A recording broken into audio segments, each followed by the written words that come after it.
Assalamu alaikum students. My name is Mohammad Awais Sadiq and I'm your class 11 mathematics teacher. Students, last lecture में हमने exercise 8.1 को question number 36 तक solve किया था। आज के लेक्चर में हम स्टार्ट करेंगे क्वेश्चन नंबर 37 से। तो आइए चलते हैं व्हाइट बोर्ड की तरफ और आज का लेक्चर शुरू करते हैं। आज के लेक्चर में हम स्टार्ट करेंगे क्वेश्चन नंबर 37 से।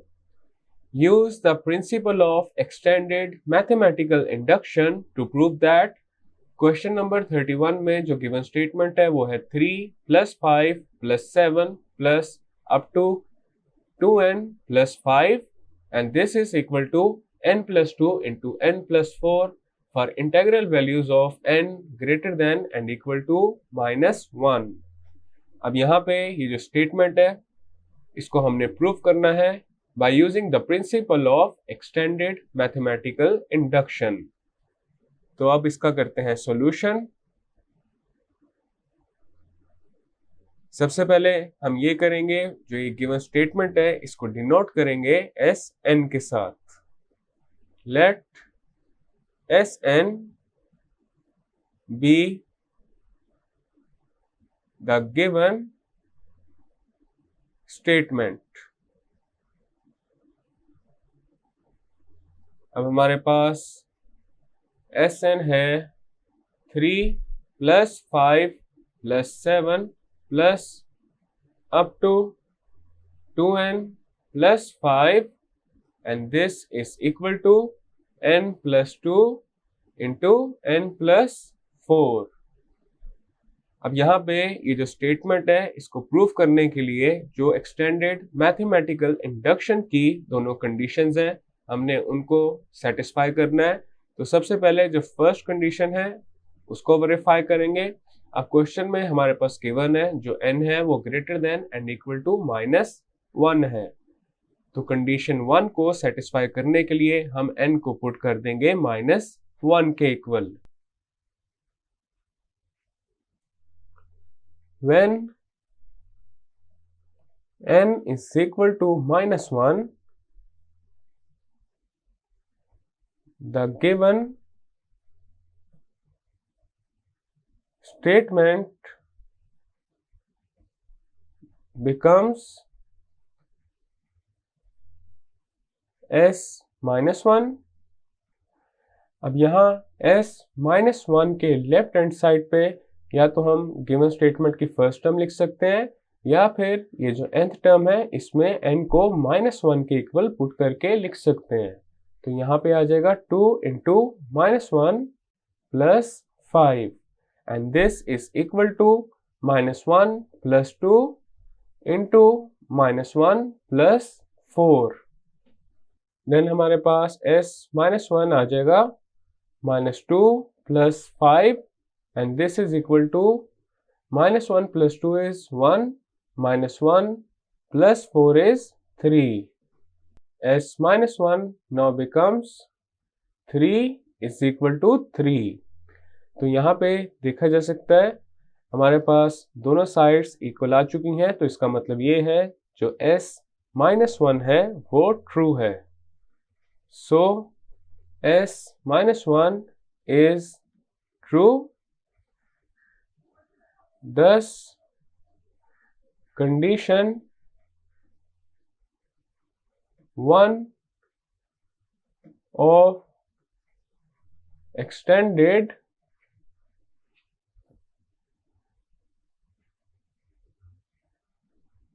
mathematical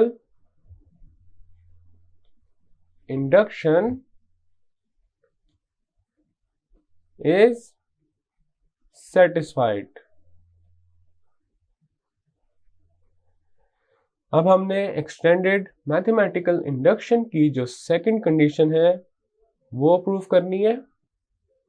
तो उसके लिए सबसे पहले हम ये अज्यूम करेंगे that given statement is true for n is equal to k। Suppose that the given statement is true for n is equal to k and k is greater than and equal to -1। तो अब हमारे पास आ जाएगा sk और statement है 3 + 5 + 7 plus up to 2k + 5 and this is equal to k + 2 into k + 4। This is equation A। अब हमने यहाँ पे ये assume कर लिया है that sk is true। Now we have to prove that sk + 1 is also true। तो उसके लिए जो गिवन स्टेटमेंट है उसमें हम n को पुट कर देंगे k + 1 के equal. The given statement for n is equal to k + 1 becomes, अब हमारे पास आ जाएगा sk + 1 and that is 3 + 5 + 7 plus up to plus 2k + 5, ये आ गई है kth टर्म और k + 1 टर्म आ जाएगी 2 into k + 1 + 5 and this is equal to k + 1 + 2 into k + 1 + 4।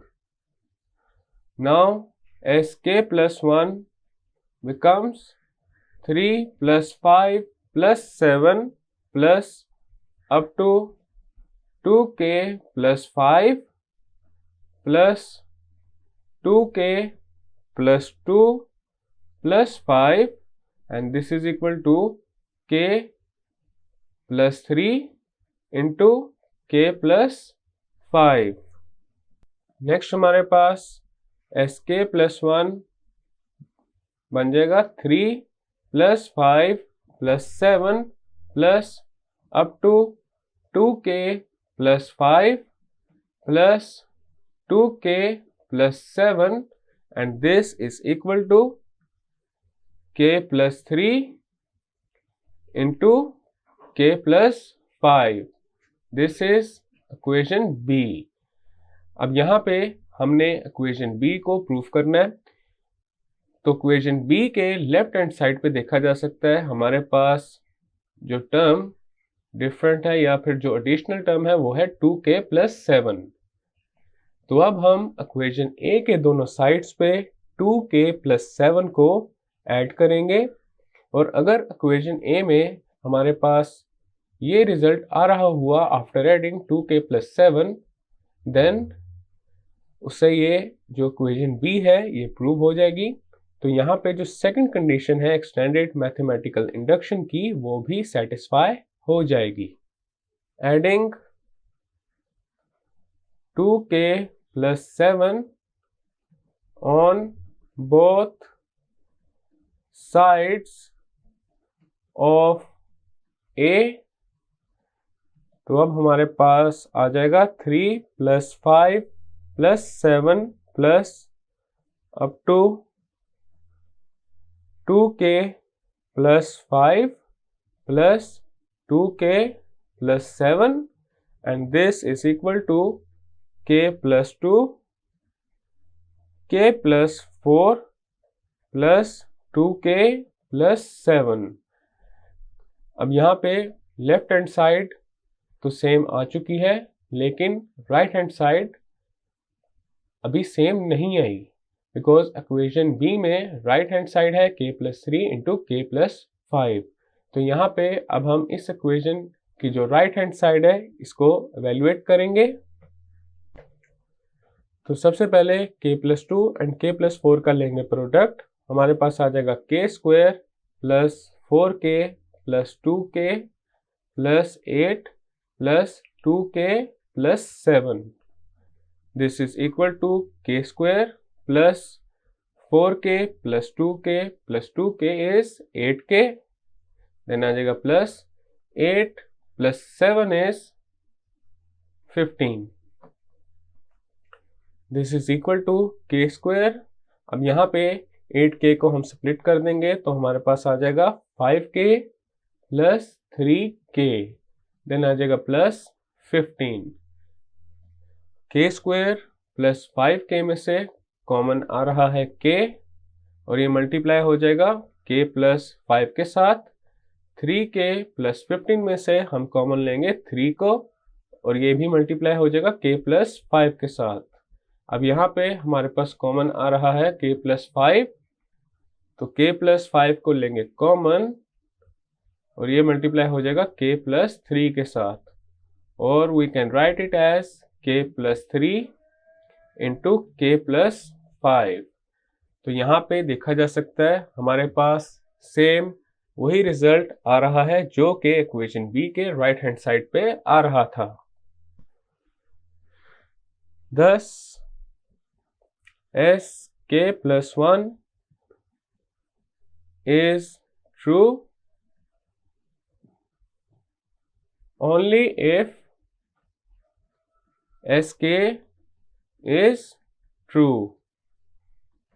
So condition 2 of extended mathematical induction is satisfied. अब यहाँ पे हमने extended mathematical induction की दोनों कंडीशंस को सेटिस्फाई कर दिया है, तो इसका मतलब ये है जो गिवन स्टेटमेंट है that is true for all n greater than and equal to -1. Therefore, the given statement is true for all n greater than and equal to -1. So this is our final and required result. Next है question number 38। Question number 38 में जो statement है वो है 1 plus n into x is less than and equal to 1 plus x raise to the power n for n is greater than and equal to 2 and x is greater than -1। अब हमने इस formula को prove करना है by using the principle of extended mathematical induction. अब इसका करते हैं solution. Let Sn be the given statement। तो अब हमारे पास Sn है 1 plus nx is less than 1 plus x raise to the power n। तो सबसे पहले जो एक्सटेंडेड मैथमेटिकल इंडक्शन की फर्स्ट कंडीशन है उसको हम सेटिस्फाई करेंगे। तो यहाँ पे अब हमारे पास गिवन है जो n है that is greater than and equal to 2। तो कंडीशन 1 को सेटिस्फाई करने के लिए हम n को पुट कर देंगे 2 के equal.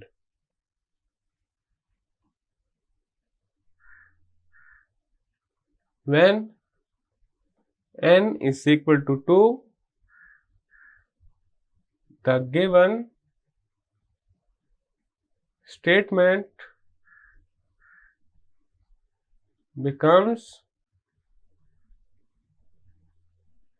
S2, and that is 1 plus 2x is less than 1 plus x whole square। Then आ जाएगा S2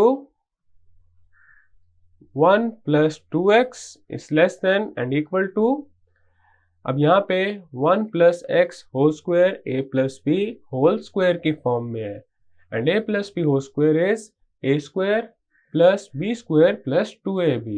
तो 1 plus x whole square की जगह आ जाएगा 1 plus x square plus 2x।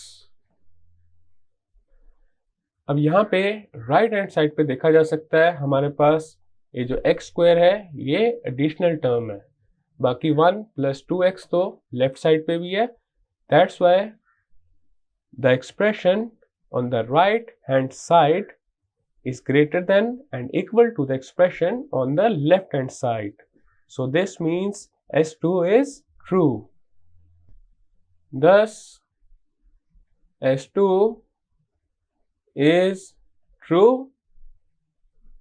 So condition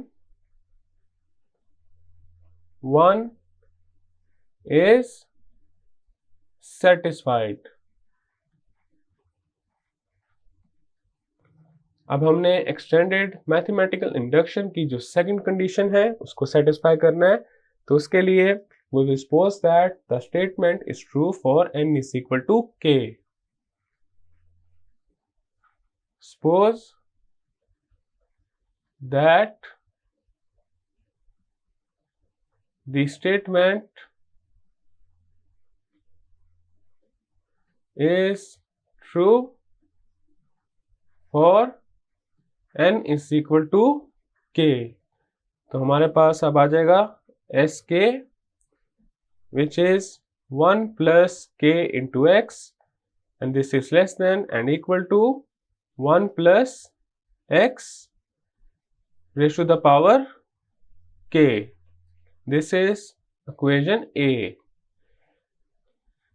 अब हमने ये शो करना है जो स्टेटमेंट है that is also true for n is equal to k plus 1. The given statement for n is equal to k plus 1 becomes s k plus 1 और हमारे पास आ जाएगा 1 plus k plus 1 into x less than and equal to 1 plus x raised to the power k plus 1. This is equation B. Now in order to prove B, we are going to multiply x plus 1 on both sides of A. Multiplying x plus 1 on both sides of A, तो अब हमारे पास आ जाएगा 1 plus kx into 1 plus x. This is less than and equal to 1 plus x into 1 plus x raised to the power k. अब हमने x plus 1 या फिर 1 plus x भी इसको कह सकते हैं। इस टर्म को इसीलिए मल्टीप्लाई किया है इक्वेशन A के दोनों साइड्स पे ताकि हम इक्वेशन B को प्रूव कर सकें। तो यहाँ पे देखा जा सकता है जो राइट हैंड साइड है इस इक्वेशन की और इक्वेशन B की वो सिमिलर है। अब हमने ये जो लेफ्ट हैंड साइड है इसको इक्वल करना है इक्वेशन B की लेफ्ट हैंड साइड से। 1 plus kx into 1 plus x is 1 plus x plus kx plus kx square. This is less than and equal to 1 plus x raised to the power k plus 1. Then हमारे पास आ जाएगा 1 plus x plus kx में से common लेंगे x को, तो हमारे पास आ जाएगा x into 1 plus k plus kx square and this is less than and equal to 1 plus x raised to the power k plus 1. अब यहाँ पे लेफ्ट हैंड साइड पे ये जो टर्म है kx square, अगर हम इसको यहाँ से रिमूव कर दें तब भी 1 plus x raised to the power k plus 1 greater और इक्वल रहेगा 1 plus x into 1 plus k से। तो इन शॉर्ट kx स्क्वायर को यहाँ पे इग्नोर करने से 1 plus x raise to the power k plus 1 ज़्यादा लार्ज हो जाएगा। तो अब हमारे पास आ जाएगा 1 plus x into 1 plus k को हम लिख सकते हैं k plus 1 into x, this is less than and equal to 1 plus x raise to the power k plus 1। तो यहाँ पे देखा जा सकता है हमारे पास सेम वही रिजल्ट बन रहा है जो कि इक्वेशन बी में था। thus s k plus 1 is true only if sk is true. So condition 2 is satisfied. अब हमने यहाँ पे मैथमेटिकल इंडक्शन की दोनों कंडीशंस को प्रूव कर दिया है, तो इसका मतलब ये है जो गिवन स्टेटमेंट है that is true. Hence the given statement is true for all n greater than and equal to 2. So this is our final and required result। और इसी क्वेश्चन के कंप्लीट होने के साथ एक्सरसाइज 8.1 कंप्लीट हो चुकी है। स्टूडेंट्स, आज के लेक्चर में हमने एक्सरसाइज 8.1 को कंप्लीट कर लिया है। नेक्स्ट लेक्चर में हम नेक्स्ट टॉपिक स्टार्ट करेंगे जो कि है बायनोमियल थ्योरम। मैं उम्मीद करता हूं आपको आज का लेक्चर समझ आ चुका होगा। हम मिलेंगे अब अगले लेक्चर में।